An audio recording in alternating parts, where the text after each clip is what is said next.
আসসালামু আলাইকুম। আজকে আমরা ফিজিক্সের অধ্যায় 11 চলতরিৎ এটা সম্পর্কে আলোচনা করব। তো আমাদের প্রথম টপিকটা হচ্ছে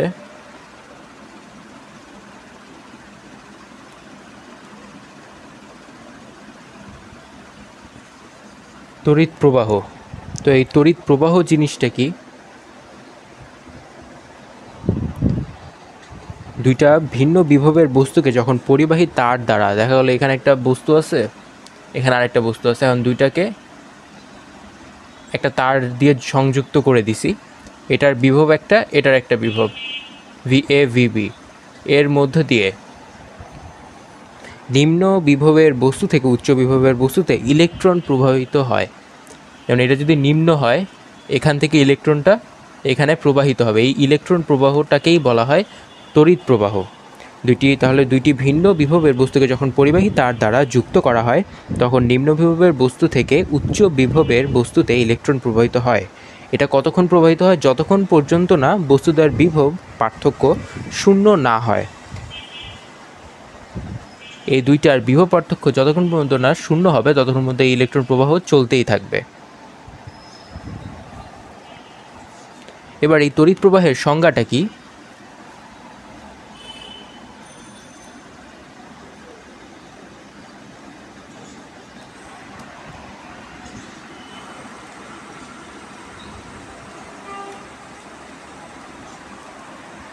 কোনো পরিবাহীর যে কোনো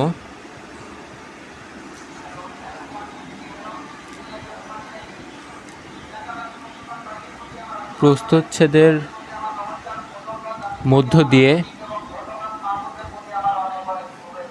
একক সময়ে যে পরিমাণ আধান প্রবাহিত হয়, একক সময়ে যে পরিমাণ আধান প্রবাহিত হয়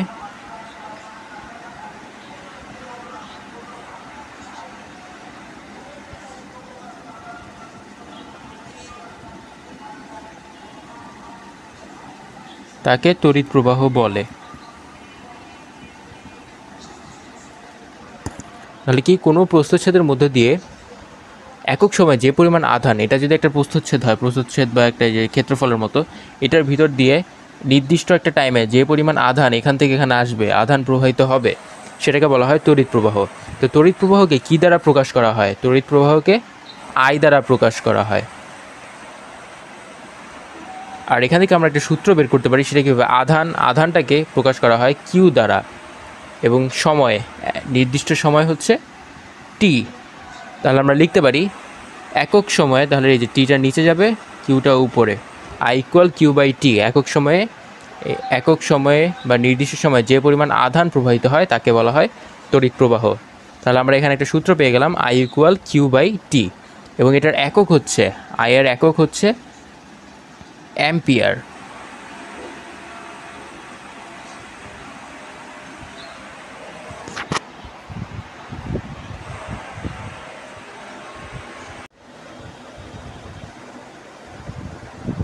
এখন আমরা দেখব তড়িৎ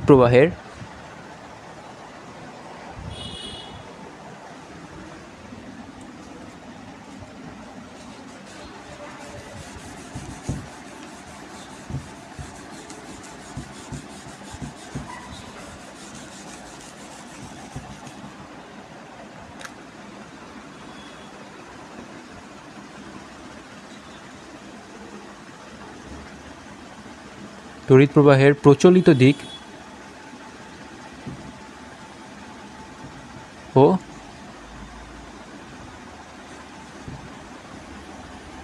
প্রকৃত দিক। তড়িৎ প্রবাহের প্রচলিত দিক ও প্রকৃত দিক, কারণ এই দুটা ভিন্ন। কারণ আমরা প্রথমে প্রচলিত দিকটার দিকে যাই। প্রথম যখন চলতড়িৎ আবিষ্কৃত হয় তখন মনে করা হতো যে ধনাত্মক আধানের প্রবাহের ফলেই তড়িৎ প্রবাহের সৃষ্টি হয়, এবং এই ধনাত্মক আধান উচ্চতর বিভব থেকে নিম্নতর বিভবের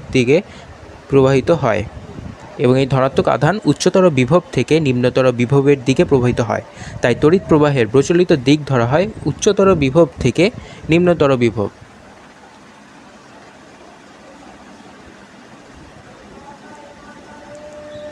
তড়িৎ প্রবাহের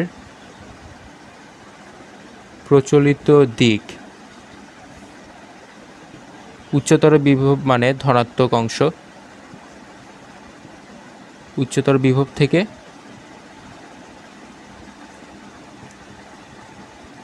নিম্নতর বিভব। তাহলে প্রচলিত দিক হচ্ছে ধনাত্মক অংশ থেকে ঋণাত্মক অংশে। আর আমরা এবার যদি প্রকৃত প্রবাহটা দেখি, প্রকৃত দিকটার ক্ষেত্রে আমরা জানি ইলেকট্রন প্রবাহই তড়িৎ প্রবাহ।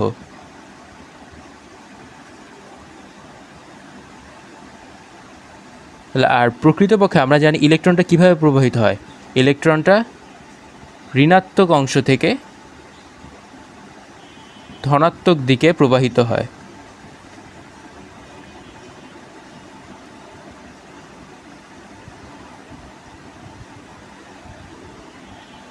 তাহলে তড়িতের প্রকৃত দিক কি? প্রকৃত দিক হচ্ছে ঋণাত্মক অংশ থেকে ধনাত্মক অংশ, বা নিম্ন বিভব থেকে উচ্চ বিভব।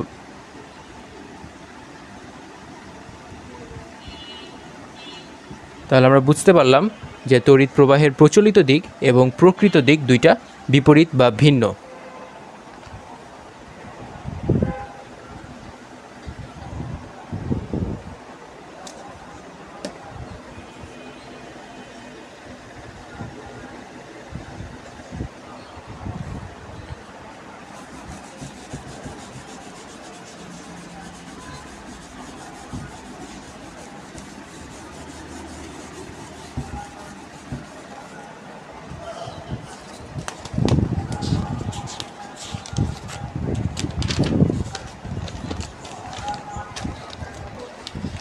এবার আমরা তিনটা জিনিস জানবো। একটা হচ্ছে পরিবাহী,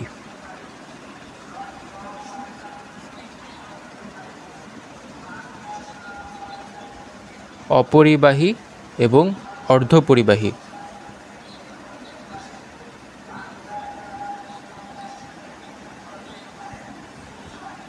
পরিবাহীটা কি?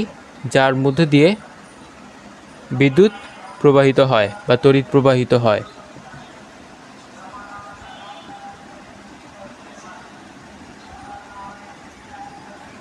অপরিবাহী, যার মধ্য দিয়ে তড়িৎ প্রবাহিত হয় না। অর্ধপরিবাহীটা কি? যার মধ্য দিয়ে তড়িৎ আংশিক প্রবাহিত হয়।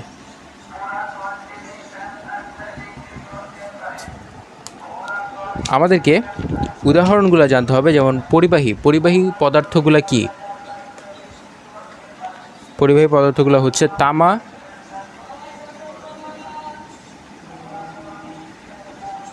রূপা।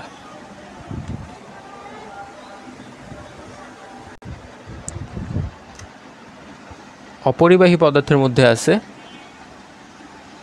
রাবার,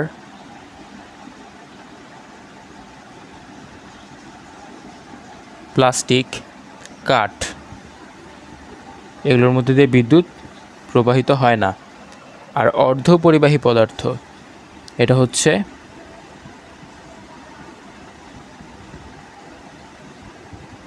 জার্মেনিয়াম বা সিলিকন। এখন এখান থেকে এই যে অর্ধপরিবাহী যে ব্যাপারটা আছে, অর্ধপরিবাহী পদার্থগুলার একটা ব্যাপার আছে। সেটা কি? এটা তো নর্মাল তাপমাত্রায়, সাধারণ তাপমাত্রায় এরা হচ্ছে আংশিক প্রবাহিত করে। কিন্তু যখন এদের তাপমাত্রা বেড়ে যায়, তাপমাত্রা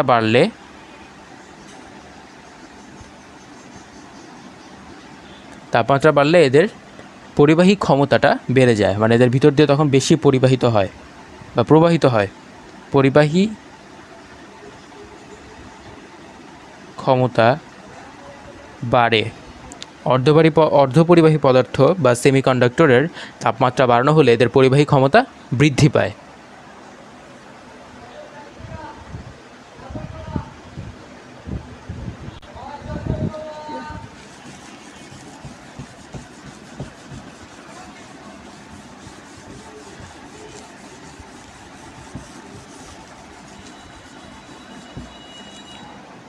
এবার আমরা দেখব তড়িৎচালক শক্তি।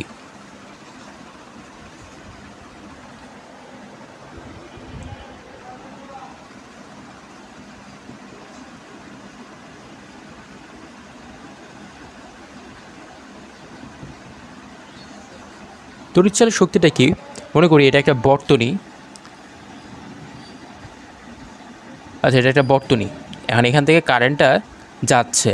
কারেন্টটাকে এই বিন্দু থেকে ঘুরিয়ে আবার এই বিন্দুতে আনতে কোনো তড়িৎ উৎস একক ধনাত্মক আধানকে বর্তনীর এক বিন্দু থেকে উৎসসহ সম্পূর্ণ বর্তনী ঘুরিয়ে আবার এই যে এখান থেকে কারেন্টটা স্টার্ট হয়েছে, এখান থেকে শুরু হয়ে পুরাটা ঘুরে আবার এখানে আসতে যে পরিমাণ কাজ সম্পন্ন হয় সেটাকেই বলা হয় তড়িৎচালক শক্তি। একটা বর্তনীর কোনো এক নির্দিষ্ট বিন্দু বা তড়িৎ উৎস থেকে একক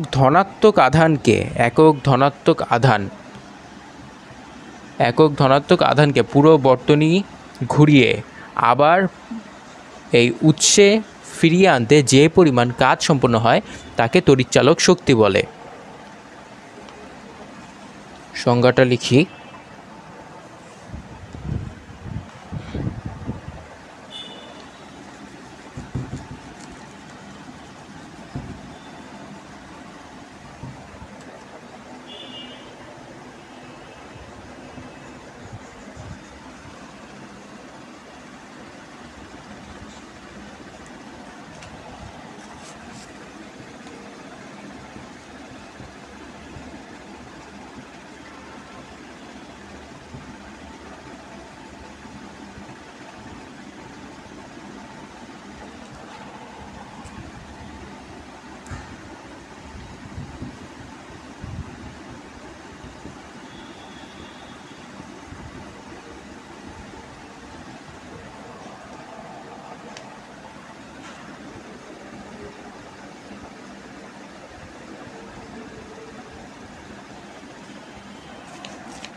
তাহলে সংখ্যাটা হলো কোনো তড়িৎ উৎস একক ধনাত্মক আধানকে বর্তনীর এক বিন্দু থেকে উৎসসহ সম্পূর্ণ বর্তনী ঘুরিয়ে আনতে যে পরিমাণ কাজ সম্পন্ন হয় তাকে তড়িৎচালক শক্তি বলে।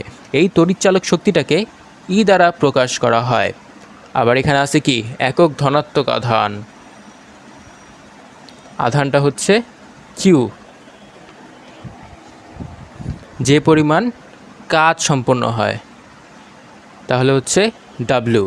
তা আমরা আগেরটাতে যেরকম আই ইকুয়াল কিউ বাই টি লিখছিলাম, যেটা একক টাইপের যেটা ছিল একক শব্দের সাথে সেটাকে নিচে লিখছিলাম, তাহলে এখানে ই ইকুয়াল কী হবে, যেটা এককের সাথে আছে সেটা নিচে আর উপরে হবে W. E equal W by Q. এখানে ডাব্লিউটা হচ্ছে কাজ, কিউটা হচ্ছে আধান, ইটা হচ্ছে তড়িৎচালক শক্তি। এবং এই তড়িৎচালক শক্তির একক ভি বা ভোল্ট।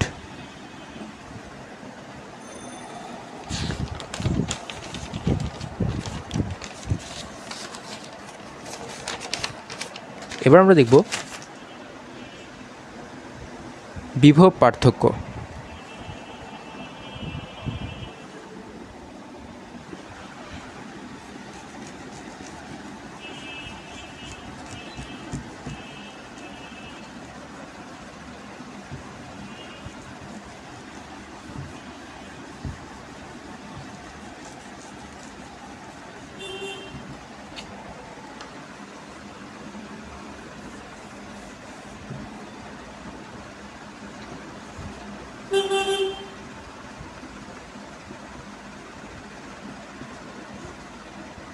বিভব পার্থক্যটি একক ধনাত্মক আধানকে বর্তনীর এক বিন্দু থেকে অপর বিন্দুতে স্থানান্তর করতে। আচ্ছা, এটা যদি একটা বর্তনী হয়,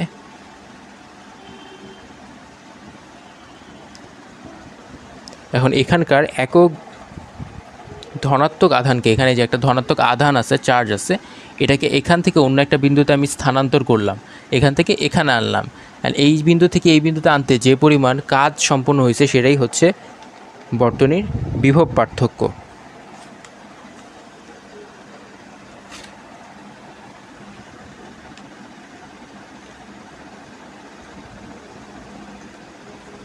একক ধনাত্মক আধানকে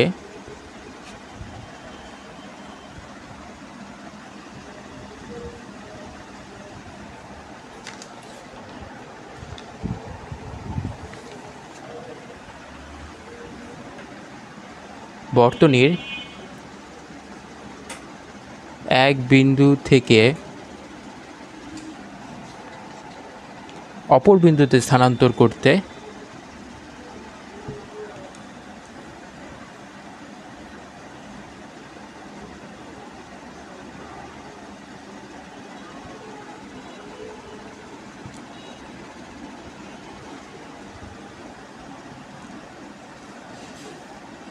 যে পরিমাণ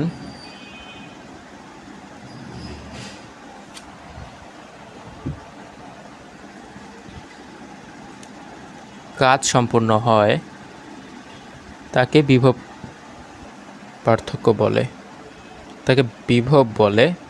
আর দুইটার পার্থক্যটা হচ্ছে বিভব, তাকে বিভব বলে। এবং দুইটার পার্থক্যটা যেমন ভি আছে তো, V1 - V2, এটা হচ্ছে বিভব পার্থক্য। এখন এই যে বিভব, এটা কি বললাম, একক ধনাত্মক আধান কিউ নিচে যে পরিমাণ কাজ সম্পন্ন হয় ডাব্লিউ উপরে ভি, এটা তড়িৎচালক শক্তির মতোই, এটারও একক ভি বা ভোল্ট। তাহলে আমরা বুঝতে পারলাম বিভব পার্থক্যটা কি। একক ধনাত্মক আধানকে বর্তনীর এক বিন্দু থেকে অপর বিন্দুতে স্থানান্তর করতে যে পরিমাণ কাজ সম্পন্ন হয় তাকে বিভব বলে, আর এই দুই বিন্দুর পার্থক্যকে বিভব পার্থক্য বলে।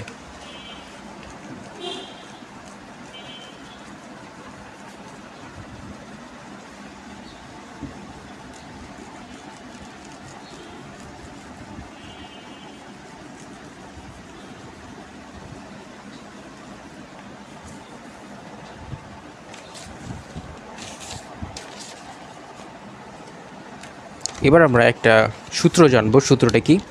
সেটা হচ্ছে তাপমাত্রা স্থির থাকলে কোনো পরিবাহীর মধ্য দিয়ে যে তড়িৎ প্রবাহ চলে তা ওই পরিবাহীর দুই প্রান্তের বিভব পার্থক্যের সমান। আচ্ছা, এখানে এটা একটা পরিবাহী এ, এটা দুইটা বস্তু আছে এ বি, এটার বিভব হচ্ছে ভি এ, এটার বিভব ভিবি, মধ্যে দিয়ে আই তড়িৎ প্রবাহিত হচ্ছে। ঠিক আছে, এই তারের মধ্যে দিয়ে আই পরিমাণ তড়িৎ প্রবাহিত হচ্ছে। এখন সূত্রটা কি? যে নির্দিষ্ট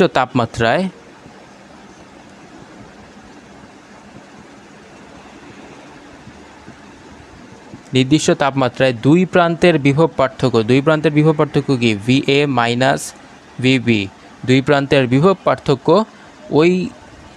ওই দুইটা বস্তুর মধ্যে দিয়ে যে তড়িৎটা প্রবাহিত হচ্ছে সেটার সমানুপাতিক। তার মানে ভি এ মাইনাস ভিবি সমানুপাতিক আই। এবার এখান থেকে আমরা কি করতে পারি? ভি এ মাইনাস ভিবিটা আমরা জানি, পার্থক্যটা হবে পুরোপুরি ভি, মানে V equal V A minus VB. তাহলে এটা আমরা লিখতে পারি ভি সমানুপাতিক আই। ভি সমানুপাতিক যদি আই হয়, এখানে এখন এই সমানুপাতিকটাকে সরানোর জন্য আমাদের নিশ্চয়ই একটা ধ্রুবক প্রয়োজন। তাহলে আমরা এখানে কি লিখতে পারি? V equal R I. এই আরটা হচ্ছে কনস্ট্যান্ট বা ধ্রুবক, আর এই ধ্রুবকটাই হচ্ছে রোধ। আরকে কি বলা হয়? আর হচ্ছে একটা কনস্ট্যান্ট, কিন্তু আরকে বলা হয় হচ্ছে রোধ। তাহলে আমরা এখান থেকে একটা সূত্র পেয়ে গেলাম, ভি ইকুয়াল আর আই।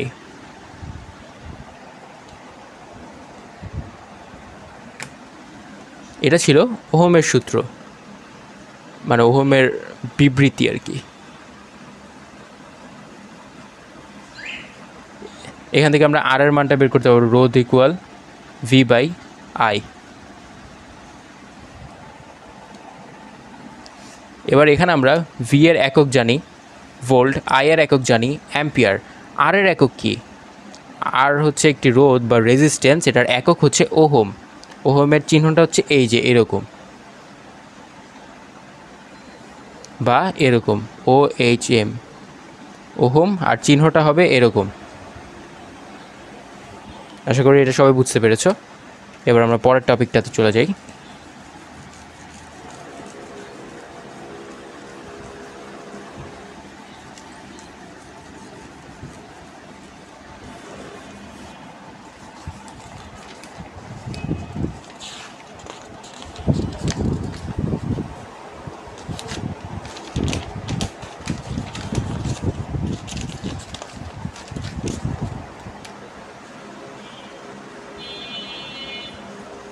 রোধের সূত্র আমরা দেখলাম R=V/I।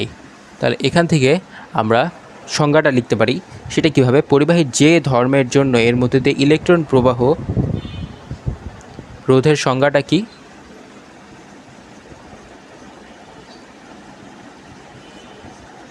পরিবাহীর যে ধর্মের জন্য বা যে আচরণের জন্য বলতে পারি, এর মধ্য দিয়ে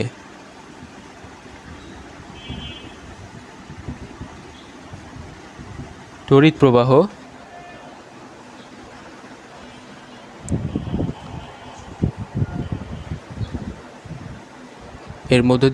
প্রবাহ বাধাগ্রস্ত হয়,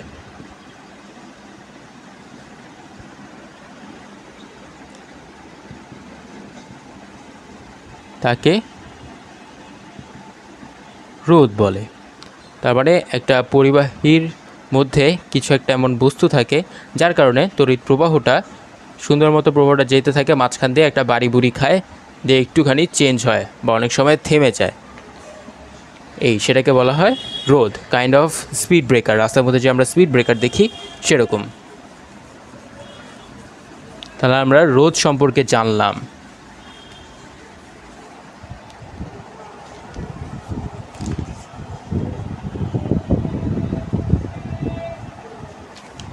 এবার এই রোধ হচ্ছে কয় ধরনের?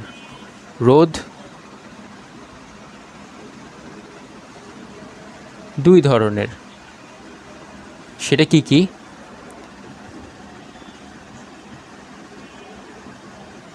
স্থির রোধ, যেটার মান স্থির থাকে। 2,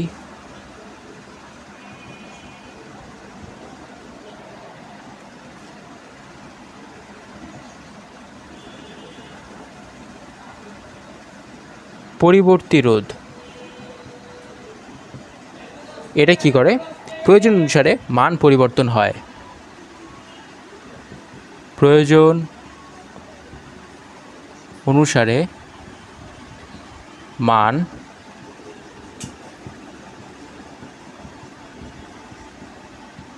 পরিবর্তন হয়। তো আমরা এখন রোধের দুইটা টাইপ জানলাম। এবার আমরা রোধ নিয়ে আরেকটু ডিটেলস জানব।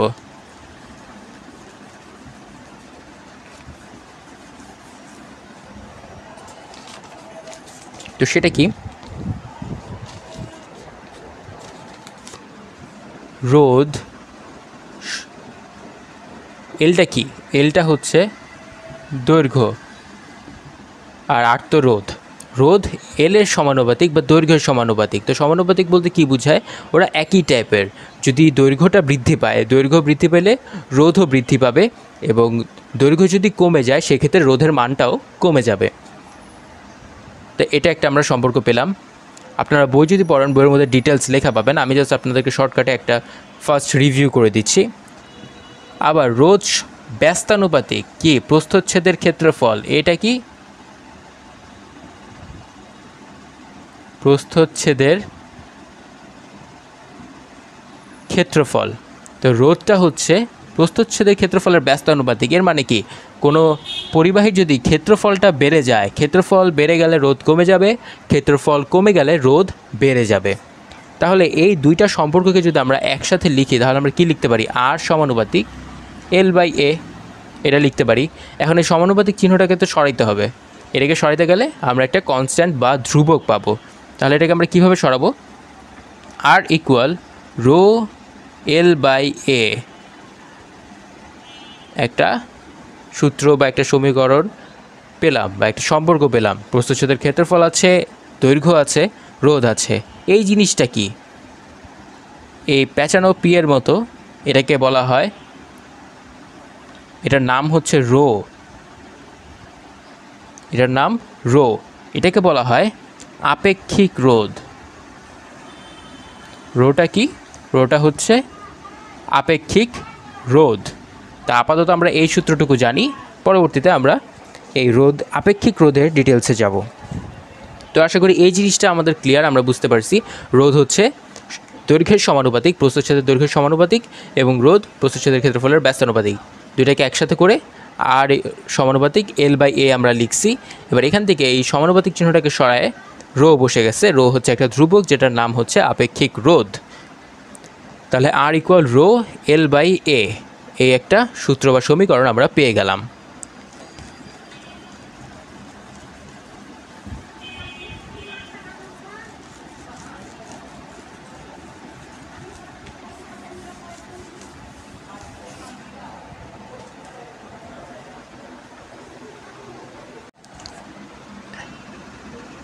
এখন আমরা দেখব আপেক্ষিক রোধ, যেটাকে রো দ্বারা প্রকাশ করা হয়। তো এই রো আমরা কীভাবে বের করব? আগে যে আমরা একটু আগে সূত্রটা দেখলাম R = রো L/A, এখান থেকে আমরা রো এর মানটা বের করব। সেটা কিভাবে? এখানে R = রোটা কিন্তু গুণ আকারে আছে, তার মানে রোটা L এর সাথে আছে। এখান থেকে আমরা এই নিচে যে এটা আছে, এটা ওই পাশে গেলে কি হবে? ভাগ আছে এখানে, এখানে আসলে গুণ হয়ে যাবে। তাহলে রোধ ইন্টু ক্ষেত্রফল = L রো। এবার এই এলটা আছে এখানে গুণ আকারে, এলকে এ পাশে পাঠিয়ে দিব, শুধু রোটাকে রাখলাম। তাহলে কি হলো? আপেক্ষিক রোধের একটা সূত্র আমরা, বা আপেক্ষিক রোধ বের করার একটা সূত্র আমরা পেয়ে গেলাম। আপেক্ষিক রোধের একক কি? একক হচ্ছে ওহম মিটার। এককটা কি? Ohm metre. এবার আমরা সংজ্ঞাটা জেনে নেই। কোনো নির্দিষ্ট তাপমাত্রায় একক দৈর্ঘ্য ও একক প্রস্থচ্ছেদের ক্ষেত্রফল বিশিষ্ট, কোনো নির্দিষ্ট তাপমাত্রায় একক দৈর্ঘ্য এবং একক প্রস্থচ্ছেদের ক্ষেত্রফল বিশিষ্ট কোনো পরিবাহীর রোধকে ওই তাপমাত্রায় ওই উপাদানের আপেক্ষিক রোধ বলে।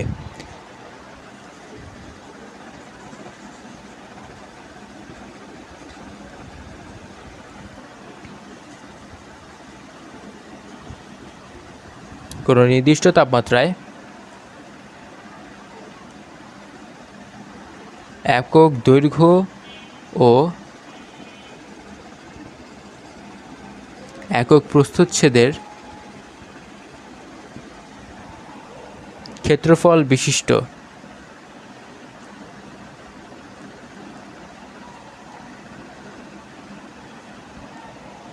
কোনো পরিবাহীর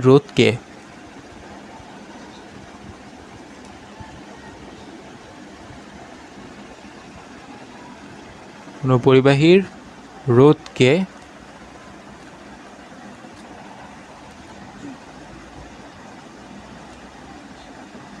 ওই তাপমাত্রায় ওই উপাদানের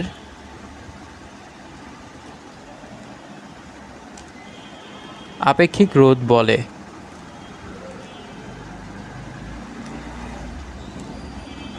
আগে সংজ্ঞাটা লিখে নেন, সংজ্ঞাটা লিখে সাথে সূত্রটা এবং এককটা লিখে নেন।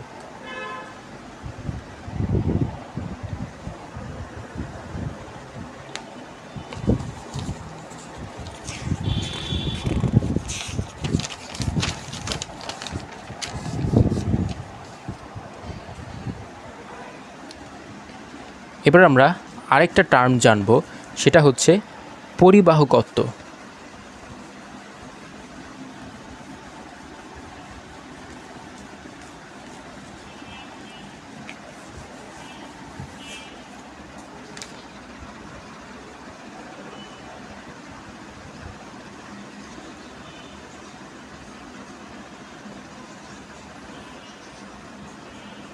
পরিবাহকত্বটা কি? এটা হচ্ছে একটা রোধের বিপরীত রাশি। পরিবাহকত্ব কি? রোধের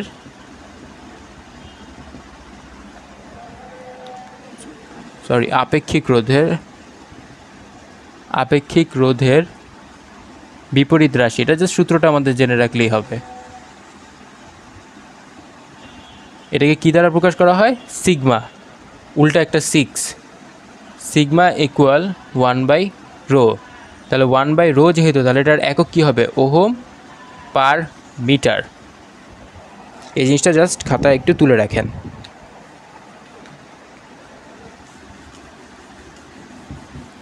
এবার আমরা আমাদের মোস্ট ইম্পর্ট্যান্ট একটা জিনিস, বর্তনীটা সম্পর্কে জানবো। এখন বর্তনীটা কি?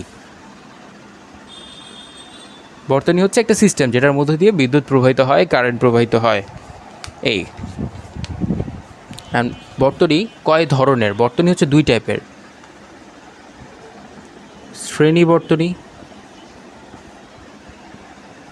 আর এটা হচ্ছে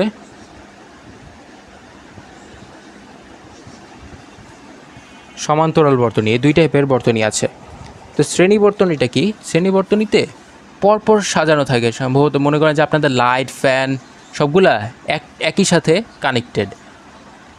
একই সাথে যদি কানেক্টেড হয়, একটা জিনিসের একটা সোর্সের মাধ্যমেই কানেক্টেড, আর একইভাবে একটা তার দিয়ে কানেক্টেড ধরেন, তাহলে আমি যদি কোনো কারণে এই একটা অফ করে দিই, তাহলে কি অটোমেটিক সবই বন্ধ হয়ে যাবে। একটার বন্ধ করে দিলে সব বন্ধ হয়ে যাবে। তো এটা হচ্ছে শ্রেণী। পরপর আপনি মনে করেন এক বেঞ্চে 3 জন বসে আছে, এরকম একজনকে ধাক্কা দিলে জোরে 3 জনের ধাক্কাটা পাবে। তো এটা হলো শ্রেণী বর্তনী। আরেকটা হচ্ছে সমান্তরাল বর্তনী। সমান্তরাল বর্তনী কি? পরস্পরের সাথে সমান্তরালে এক বেঞ্চে একজন করে বসে আছে, তাই একজনকে ধাক্কা দিলে অপরজন ধাক্কা পাবে না। এটাকে বলা হয় সমান্তরাল বর্তনী। এটা কি? সমান্তরাল বর্তনী। এবং এটা শ্রেণী বর্তনী। পরপর রোধগুলো সাজানো থাকে বা পরপর বস্তুগুলো সাজানো থাকে, আর এখানে প্যারালাল বা সমান্তরালভাবে থাকে, একজন আরেকজনের সাথে কানেক্টেড থাকে না, আর এখানে একজন আরেকজনের সাথে কানেক্টেড থাকে।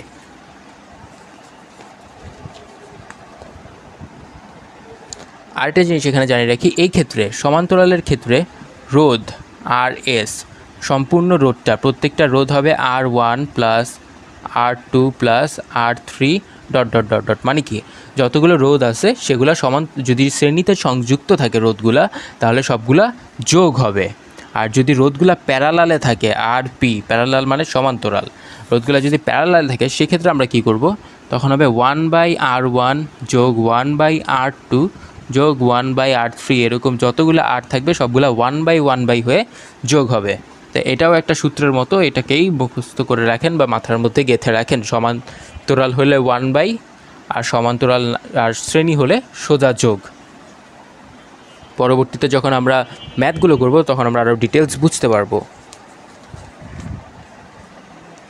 এই গেল আমাদের সমান্তরাল বর্তনী এবং শ্রেণী বর্তনীতে রোধের ব্যাপারটা।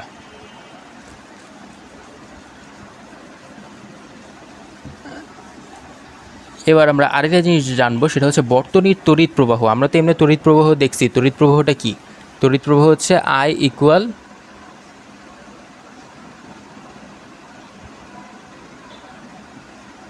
V/R, বা I ইকুয়াল VR/E, যেহেতু একই টাইপের, একই, তাহলে সেটাকে E/Rও লেখা যায়। তো এটাই হচ্ছে বর্তনীর ক্ষেত্রে। কিন্তু মাঝে মধ্যে বর্তনীতে দেওয়া থাকে যে অভ্যন্তরীণ রোধ, এই মেইন রোধ বাদেও অনেক সময় কোশ্চেনে ছোটো করে R দেওয়া থাকে, বা অনেক সময় লেখা থাকে অভ্যন্তরীণ রোধ 0.2 ওহম, বা এই উচ্চারণটা থাকে যে অভ্যন্তরীণ রোধ। অভ্যন্তরীণ রোধটা কি? অভ্যন্তরীণ রোধটা হচ্ছে ছোটো আর। অনেক সময় সিস্টেমের মধ্যে বা বর্তনীর ভিতরে দেখা যায় যে মেইন রোধ বাদেও ছোট অল্প কিছু অভ্যন্তরীণ রোধ থাকে, সেটাকে বলা হয়, সেটাকে আর দ্বারা প্রকাশ করা হয়। তো ওইটা হলে আমরা কি করব? আমাদের মেইন আর যেটা রোধ প্লাস ছোট আর অভ্যন্তরীণ রোধ, তাহলে I ইকুয়াল কী হলো? I ইকুয়াল E ভাগ R প্লাস R। এখানে এই আরটা হচ্ছে রোধ আর এই আরটা হচ্ছে অভ্যন্তরীণ রোধ। রোধটা আমরা কীভাবে নির্ণয় করব? যদি শ্রেণীতে থাকে সবগুলোকে যোগ করব, যদি প্যারালালে থাকে সবগুলোকে 1/1 করে যোগ করব। আর অভ্যন্তরীণ রোধের মান দেওয়া থাকবে, মানটাই দেওয়া থাকবে ম্যাক্সিমাম টাইম, কিন্তু জেনে রাখতে হবে যে এটাকে বলা হয় অভ্যন্তরীণ রোধ। তো এই সূত্রটা মনে রাখবেন সবাই।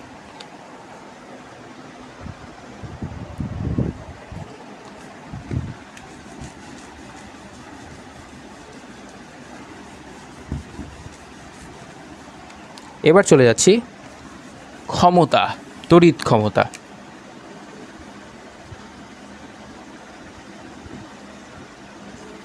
তড়িৎ ক্ষমতাটা কি? ক্ষমতা কি? কাজ করার হার, সেরকমই বিদ্যুৎ পরিবহন হচ্ছে একক পরিমাণ কাজ হচ্ছে, এই কাজের হারটাকে, নির্দিষ্ট সময়ে কাজের হারটাকেই বলা হচ্ছে তড়িৎ প্রবাহ, তড়িৎ ক্ষমতা।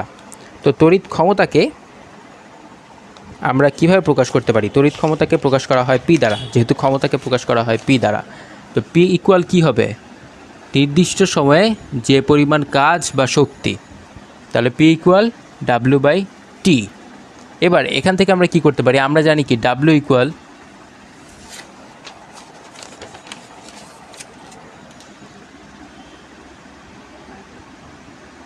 V Q. তাহলে এখানে আমরা দিতে পারি P equal V Q by T.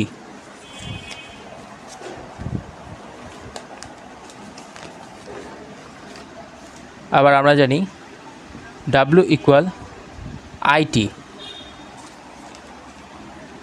W equal V square R by T, W equal I square R T. এই চারটা মুখস্থ করে ফেলতে হবে। এটা হচ্ছে ডাব্লিউর, এটা কীভাবে বের করছি সেটা আমি পরে দেখা দিচ্ছি। এগুলো কিন্তু আমাদের আগের সূত্রগুলো থেকেই বের করা। এবার জাস্ট আমরা ডাব্লিউর মানগুলা এই যে এখানে ডাব্লিউতে বসায় পি এর মানগুলা বের করব। তাহলে আমরা যদি আই স্কোয়ার আর টিটা বসাই, P equal I square R টি, নিচে আছে টি, টি টি কাটা, তাহলে আমরা কী পাচ্ছি? P equal I square R, ক্ষমতার, তড়িৎ ক্ষমতার একটা সূত্র। এরপরে আমরা যদি V square by R, P equal V square by R T, সাথে ওদেরও আছে একটা টি, টি টি কাটা, তাহলে P equal V square by R, এই একটা সূত্র ক্ষমতার।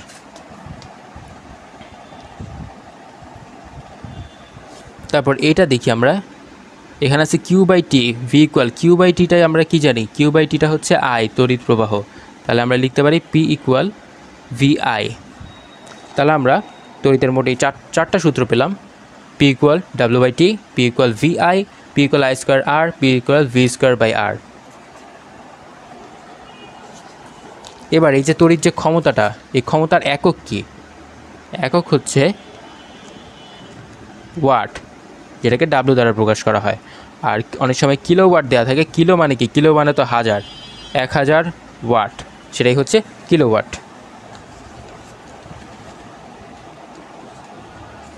আবার যদি মিলিয়ন ওয়াট থাকে, 1 M ওয়াট, মিলিয়ন মানে তো 10 × 6 ওয়াট।